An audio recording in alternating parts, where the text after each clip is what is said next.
প্রজেক্টগুলো কিন্তু অস্বীকার করা যায় না।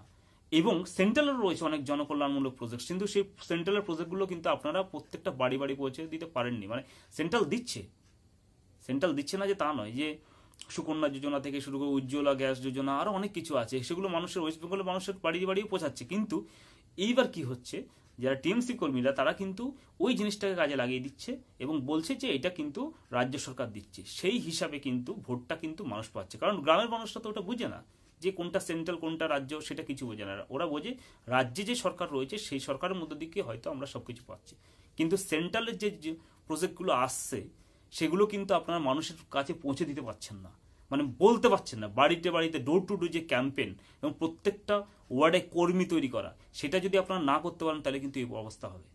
এবার চলে আসি ঝাড়খণ্ডে আপনারা কিছুদিন আগে বলেছিলেন যে বাংলাদেশ থেকে রোহিঙ্গা বাংলাদেশিরা এসে সেই আদিবাসী সম্প্রদায়দেরকে তাদেরকে কনভার্সন করছে, তাদেরকে হিন্দু থেকে অন্য ধর্মে কনভার্সন করছে। তাহলে সেখানে আপনাদের আরএসএস থেকে শুরু করে বড় বড় যে মানে যে সংস্থাগুলো রয়েছে হিন্দু সম্প্রদায়ে, তারা কি করছে? তারা কি নাক টেনে ঘুমাচ্ছে নাকি?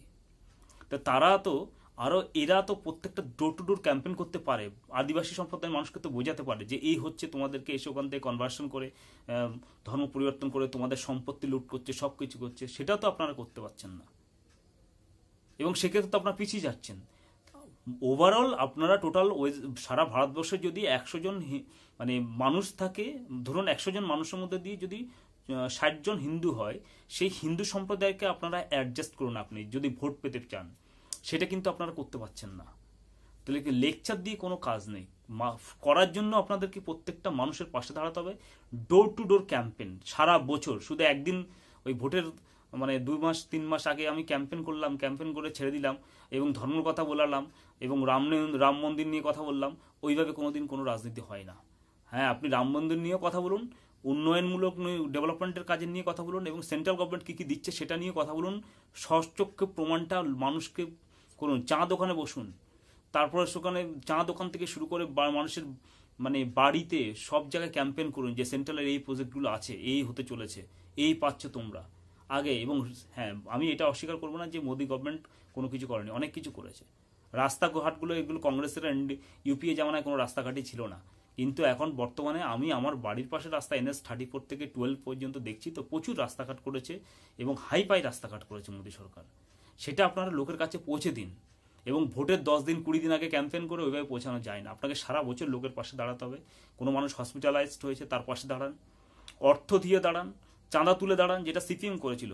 শিক্ষারও অনেক কিছু আছে, সিপিএম থেকেও কিছু শিখুন। সিপিএম এর রাজনীতি অনেক কিছু ছিল। সিপিএম ভিক্ষাবৃত্তি করে করে কিন্তু মানুষকে হেল্প করতো, এটা কিন্তু আপনারা করুন। যার জন্য সিপিএম এর সংগঠনটা এখনো পর্যন্ত টিকে রয়েছে। আপনারা দেখুন, সিপিএম ক্ষমতায় না থাকুক, কিন্তু আজকে কিন্তু সিপিএম এর কোনো মিটিং মিছিল হলে লাল পতাকা লাল ঝান্ডা নিয়ে কিন্তু অনেক মানুষ বের হয়। তার কারণটা হচ্ছে সিপিএম সংগঠনটা তৈরি করছে। প্রত্যেকটা পাড়ায় পাড়ায় ঘরে ঘরে কিন্তু এখন সিপিএম এর কর্মী রয়েছে, এটা অস্বীকার আপনারা করতে পারেন না। কলেজে থেকে শুরু করে সব জায়গায়।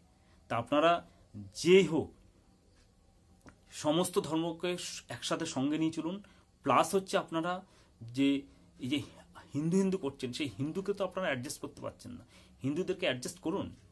তার জন্য করার জন্য আবার সাধু সন্তগুলোর মধ্যে শুধু মালা টিপ এবং একটা তাবিজ তোমার দিয়ে ওই কুসংস্কার দিয়ে কোনো কিছু হয় না। বিজ্ঞান মনস্ক করুন এবং হিন্দু সম্প্রদায়কে যদি আপনার অ্যাডজাস্ট করতে হয়, সেই অ্যাডজাস্ট করার জন্য আপনাকে কি করতে হবে? টোটালি পুরো ডোর টু ডোর ক্যাম্পেন করতে হবে। সারা বছর ওই পাশে থাকতে হবে, বিপদে আপদে পাশে থাকতে হবে, এবং সেন্ট্রালের যে প্রজেক্টগুলো আছে তাদেরকে পাইয়ে দেওয়ার জন্য যথেষ্ট চেষ্টা করতে হবে। এভাবে কিন্তু এগোতে পারবেন, নইলে আপনাদের ওয়েস্ট বেঙ্গলে অস্তিত্ব তো এমনি শেষ প্রথমত। আর সেগুলো কি, ওই যে আপনাদের একটা মানে কি বলবো, মানে বিশাল পাণ্ডিত্য অর্জন করা একজন রাজ্য সভাপতি বর্তমানে যে রয়েছে, সে বলছে মানে বুথে কোনো কর্মী না ছাড়াই জিতে যাবে। এইটা সম্ভব নয়। আরে আপনাকে বলছি, ওটা এসি ঘরের থেকে রাজনীতি করা নয়। আপনি হয়তো লোকসভার ভোটে হয়তো এমপি হয়ে গেছেন, কিন্তু সেটা নয়। গ্রাসরুট থেকে রাজনীতি করার জন্য লোক খুঁজুন। যে বুথে একটা করে দুটো করে ছেলে থাকবে, ইয়াং ছেলে থাকবে, যুবক ছেলে, যারা রাত 12টা 1টা 2টো মানসিক বিপদ আপদ ঝাঁপিয়ে পড়বে, এবং তাদেরকে আপনারা হেল্প করবেন, তাদেরকে কর্মসংস্থান দিন, তাদেরকে সোর্স অফ ইনকাম দিন, তাদের ফ্যামিলি যাতে চলে। এবং আপনারা কি করেন, আপনাদের বড় বড় নেতা ওই অমিত শাহ থেকে শুরু করে আরো বড় বড় যে সমস্ত নেতাগুলো আসে, তারা কি করে আসে ওয়েস্ট বেঙ্গলে গরিব মানুষের বাড়িতে খেয়ে দিয়ে তাদের আরো সর্বনাশ করে দিয়ে চলে যায়। এইটা করবেন না।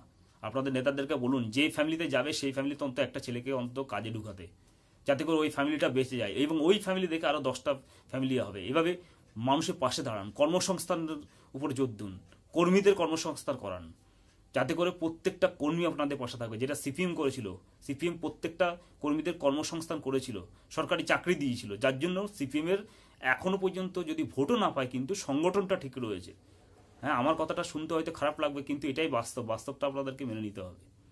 সিপিএমের প্রত্যেকটা এখনো পাড়ায় পাড়ায় কিন্তু মানে 3-4টে করে ইয়াং ছেলে মেয়ে রয়েছে, কলেজে রয়েছে।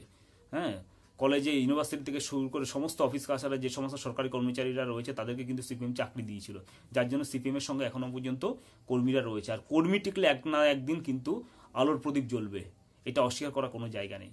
শুধুমাত্র বিজেপির এই রাজ্যে নয়, প্রত্যেকটা রাজ্যে কিন্তু বিজেপির কর্মী ঘাটতি হচ্ছে, এবং এই কর্মী ঘাটতি মেটাতে প্রত্যেকটা পাড়ায় পাড়ায় বুথে বুথে নতুন নতুন করে কর্মী তৈরি করতে হবে, এবং কর্মী যারা রয়েছে তাদেরকে কর্মসংস্থানের ব্যবস্থা করতে হবে।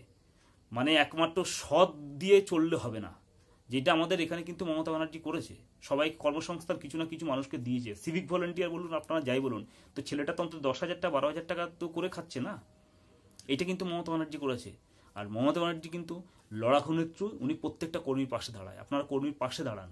আপনাদের নেতারা ওই মানে ব্লক রাজ্য সভাপতির মতো আপনাদের বিজেপির যে বর্তমানে রয়েছে তাদের মতো নেতাগুলো বড় বড় লেকচার ভাষণ দিয়ে দিল, আর মোবাইলে টিভিতে বললো, আর লোকের বাড়ি ঘরদোর ভাঙচুর, জ্বালানো ফালানো সব কিছু হচ্ছে, মা বোনদের উপর অত্যাচার হচ্ছে, আর আপনারা বসে বসে লেকচার দিচ্ছেন। ওই লেকচারে কোনোদিন রাজনীতি হবে, ফ্ল্যাগ উঠানোর লোক পাবেন না আপনারা বিজেপিটা। অর্থাৎ একটা খেলা তো খেলা নয়। হ্যাঁ, এবার 6টা উপনির্বাচন হয়েছে, তাতে আপনারা হেরেছেন, 0 হয়েছে আপনাদের রেজাল্ট, ঠিক আছে। মহারাষ্ট্রে ভালো হয়েছে, কিন্তু ঝাড়খণ্ডে দেখুন, ঝাড়খণ্ডে তো এত কিছু হলো কেন? ঝাড়খণ্ডেও কর্মী নেই। সেই কর্মী নেই বলে কিন্তু ঝাড়খণ্ডের রেজাল্টটা এরকম হয়েছে, নাহলে কিন্তু ঝাড়খণ্ডে তো যেতে যায় না। এত কিছু হয়েছে, অনুপ্রবেশকারী বাংলাদেশ থেকে আসছে, তার জন্য দায়ী কে? সেন্ট্রালও তো দায়ী রয়েছে না। মানে বর্ডার দিয়ে যে কোনো হচ্ছে, বিএসএফ যায় কি করছে, ঘুমাচ্ছে নাকি বিএসএফরা? তাহলে আমাদের মমতা ব্যানার্জি তো একটা ঠিক কথাই বলে যে আমাদের রাজ্যের মুখ্যমন্ত্রী যে বর্ডার তো বিএসএফ পাহারা দেয়, সেখান দিয়ে কি করে সে বাংলাদেশের রোহিঙ্গা ফোহিঙ্গা সব ঢুকে যাচ্ছে, তাহলে তাদের দায়িত্ব। তাহলে তারা কি করছে? আপনারা যে স্বরাষ্ট্রমন্ত্রী থেকে শুরু করে আপনারা কেন ঘুমাচ্ছেন? বিএসএফকে কড়া অর্ডার দিন যে এমনকি এই সমস্ত অনুপ্রবেশকারীরা কি করে ঢুকছে, বা এই সময় এগুলো বলুন। ন্যায্য কথাটা আপনাকে শুনতে হবে, সত্য এবং শিখতে হবে, অনেক কিছু শেখার আছে।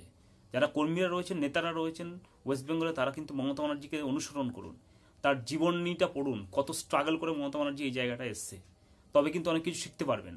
আর না শিখলে কিন্তু কোনোদিন ক্ষমতায় আসতে পারবেন না। 5 বছর অন্তর অন্তর সরকার পরিবর্তন হয়, এটা সবাই জানে। আজকে এ আছে, কালকে বি আসবে, কালকে সি আসবে, এরকম হবে। কিন্তু আপনাকে সরকার পরিবর্তন করার জন্য নিজের জায়গাটা তৈরি করতে হবে প্রথমে, আর জায়গা একদিনে তৈরি হয় না। সারা বছর, প্রত্যেকটা বছর একটা পাড়ায় 3টে করে ছেলে তৈরি করুন, নতুন নতুন ছেলে থাকবে স্ট্রংলি। তারা কি করবে? প্রত্যেকটা মানুষের পাশে দাঁড়াবে, এবং সেই ছেলেগুলোকে আপনারা উপর লেভেল থেকে আইনি অর্থনীতি সমস্ত দিক থেকে সাহায্য করবেন, তবেই কর্মী থাকবে, নাহলে কিন্তু কর্মী থাকবে না। ওই ছেলেটাকে মারছে, আপনারা ছেড়ে দিয়ে চলে গেলেন, জেলে নিয়ে গেলো, আপনারা ছাড়ালেন না। হ্যাঁ, সেই ছেলেটা পচে মরছে, তার লাইফ শেষ হয়ে গেল, তাহলে সেই ফ্যামিলির আপনার মা বাবা কোনোদিনও আপনাকে কিন্তু এই রাজনীতির সঙ্গে যুক্ত হতে দেবে না, এবং যে রুলিং পার্টি আছে তার সঙ্গেই থাকতে দেবে। সুতরাং এই জিনিসটা আপনারা বন্ধ করুন, এবং না হলে কিন্তু রেজাল্ট এভাবেই হবে, 0 হতে থাকবেন, সারা বছর খাটবেন, আদতে কোনো কিছুই লাভ হবে না। সুতরাং বন্ধুরা, আজকে আর নয়, এই পর্যন্ত। ভিডিওটা ভালো লাগলে লাইক, শেয়ার এবং সাবস্ক্রাইব করবে। ধন্যবাদ।